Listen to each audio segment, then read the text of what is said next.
Greetings, ladies and gentlemen, and welcome to the latest edition of Tales from Outer Space, where I take stories from across the internet and read them for your entertainment. This particular story is called The Very Long War, written by PerilousPlatypus. Exodus Fleet Paradiso. Mission Scatter and Settle. Time underway 1 year, 29 days. Admiral Yor Suk looked out into the black, letting his mind drift amongst the glitter of the universe. Even after these long decades adrift amidst the stars, he never got tired of it. Never longed for steady ground and a horizon. This was home. He hoped the others would come to feel the same. Eventually. More likely not. He'd chosen this. They'd been pushed aboard, wailing and weeping.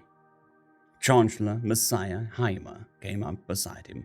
For all of their many differences, Messiah held Yorv's respect. She was a thoughtful pragmatist, empathetic to the concerns of those around her, but ultimately capable of making a decision based upon the circumstances before her, even if those circumstances were awful, even if it meant accepting the end of the world. Abandoning Earth had been her choice. Yorv turned to the side and gave her a small nod, acknowledging her presence. "Chancellor! No rest for the wicked, then." They were deep into third shift, a time when most folks opted for their beds, including Messiah. Just unwinding after the storm, she rolled her shoulders and tilted her head from side to side, her weathered joints producing a few snaps and pops. Move to return, move to vacate. Some debates, different day. Jorv said in commiseration, thankful that he wasn't part of the political processes of the fleet. Ever since the Exodus, there had been irregular flare-ups amongst the population, trying to undo what had been done. It was easiest to direct that at the Chancellor in the form of the motions to return to Earth and the motions to vacate the Chancellor's chair. Messiah had weathered all of them so far, but the margins were growing thinner. "Ever think of giving them what they want?" she snorted beside him. "All the damn time. I could just shoot them out an airlock." "How very treasonous of you," Messiah paused, as if seriously considering the option, and then let out a long sigh. "We need them. There's already more work than hands." True enough. Whether the hands were willing to do that work was another question. There were already riots, martial law was an option, but it would be a dangerous path to walk down. The people of the Exodus fleet had already lost enough. Taking their rights to self-governance would only make matters worse. "We need to put some roots down, get civilization up and running again. It'll help to have something to build, not just some ships to maintain," she continued. "Has Second Home found a new recruit?" Yorv arched a brow at her. Messiah barked out a harsh laugh. "Hardly. By the time we got the sense of things, the timer would already be running." She gestured towards the window. "No. They'll need to be out there, somewhere they can't get a beat on. But it'll still be better than running." Yorv agreed. Planets were a fool's gambit. Anything that was predictable was indefensible. There was more than enough evidence of that littered throughout the galaxy. Survival meant staying on the move, staying quiet. It was a hard-earned lesson humanity was in the process of learning. Unbidden, Yorv looked at the corner of the screen. A number slowly ticked down. Remaining 19 years, 24 days, 9 hours, 21 minutes. It was odd, knowing the time your planet would die. Far Force Apoka. Mission Search and Destroy. Time underway, 45 years, 94 days. Navigator Rooch Limson stretched out, propping his feet up on the console beside him and letting his toes wiggle. "Gotta be asleep for all the good stuff," he grumbled. As if he'd known he'd get travel duty, he never would have signed up for the gig. 46 years of his life gone in the poof of one trip. Not that he'd rather stick it out on Earth, praying for a shot at an Exodus. That seemed like its own hell. The man sitting beside him didn't offer a response. As far as Roch was concerned, he was half the problem. If they'd given him someone interesting to spend the time with, then maybe the spent time wouldn't have felt so misspent. Instead, Chuck just ignored Roch and continued through his diagnostic checks. "Come on, Chuck." It's Charles, Chuck broke in, irritating the man seemed to be the only way to get some engagement. You don't want to be awake for the fireworks? No, I am not qualified. The hell with the calls, man. We put 50 years into finding these bastards, and you're going to tell me that you don't want to see what becomes of it, to do them what they're doing to us. Chuck looks over at him. It won't change anything. Earth will be destroyed either way. He pauses for a moment. And they already had it done to them. It's just how it works. Roush scratched irritably at his chin, fuming. It was bullshit. Chuck was bullshit. If anything, having it done to them made it even less forgivable to do it to anyone else.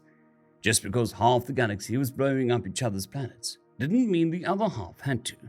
Humans didn't even do anything to provoke it. They just fired off once and they figured out which planet was ours. Well, Roche was at least glad to be doing something about it, even if it meant driving the bus for the last 5 decades. Because once the bus got there, he'd known man didn't go down without a fight. Chuck pulled up a mothership of Poker's vitals, taking through things of various systems and checking in on each of the 78 craft in the mother's complement. Things had held up remarkably well, all things considered. All her little babies were coming up green, and the failure rate of the cryopods was under 2%. It was almost the best-case scenario. Roush had pride in it. He'd been here the whole time, him and bullshit Chuck. Roush never thought that he'd end up doing something like this. Turned out that navigating mining barges through asteroid fields was, as the squares in the recruitment had put it, a uniquely qualifying skill set. He might have passed up on the gig except for the divorce, and this being an excellent way to put as much distance between him and his ex while making him look like a goddamned hero. Besides, staying in system wasn't looking to be a bowl of cherries. Not like hanging out with the old sticker-ass Chuck. How many other Far Forces do you think they built? Chuck considered. A Poker was Series 1. There was at least a half dozen there. The space civ tech was still relatively immature at that point. No reason to shift capacity to Exodus until they figure out a way to make it sustainable. He drifted off, calculating. Call it 20 years of fiddling with that, probably a few more series, 50?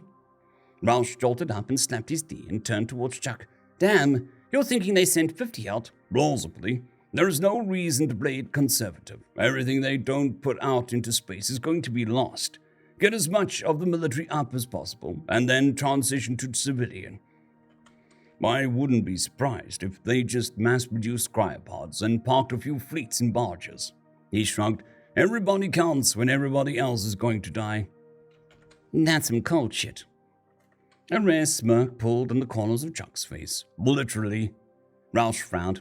You don't think any of them are going to get there first, do you? When the Apoga had set off, it had the best propulsion tech. Shit, he would have killed for on his barge. But squares could get a lot done when they wanted to. The idea that he'd spent 50 years driving the bus just to arrive after half a dozen other fleets that started out after him pissed him off.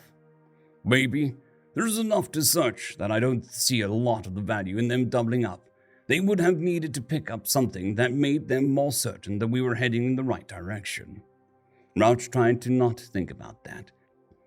As far as he was concerned, they were going to find the Yothics, blow up every single thing they could find, and then retire on some great space station the Exodians were gonna build by the time the bus got back. The alternative of having spent all the time to get there just to come up empty-handed turned his stomach. They'd find them, and they'd kill them. Far Force Tangle, mission Intercept and Destroy.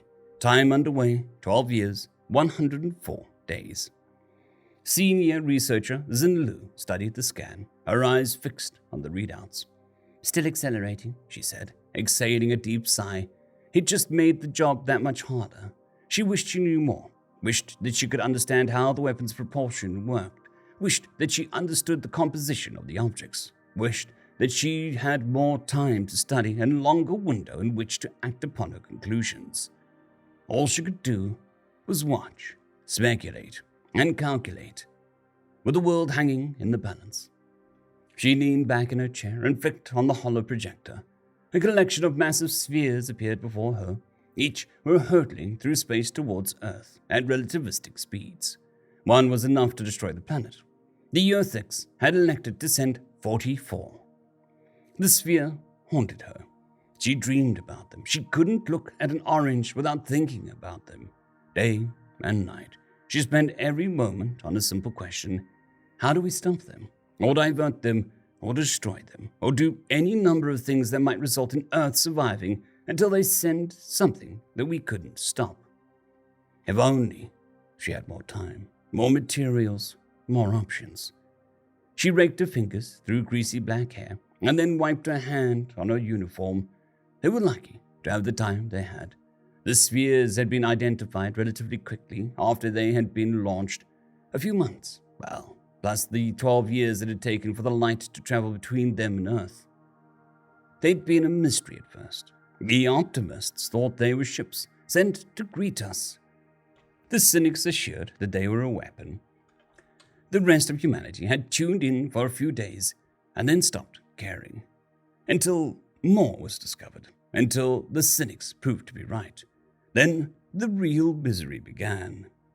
Her eyes drifted to the corner of the hollow, to where the timer slowly counted down.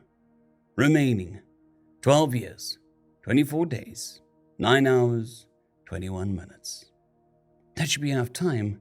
She'd figure something out. Someone would. End of story. I'd quickly like to thank the T5 peeps: Cold War Boomerwaffen, Severin Cerberus, Bushmaster 177, Henry the Red, Caspar Arnholtz, Cold War Boomerwaffen, Elijah Silvercross, Dragzoon WRE, and Severin Cerberus. Thank you very much.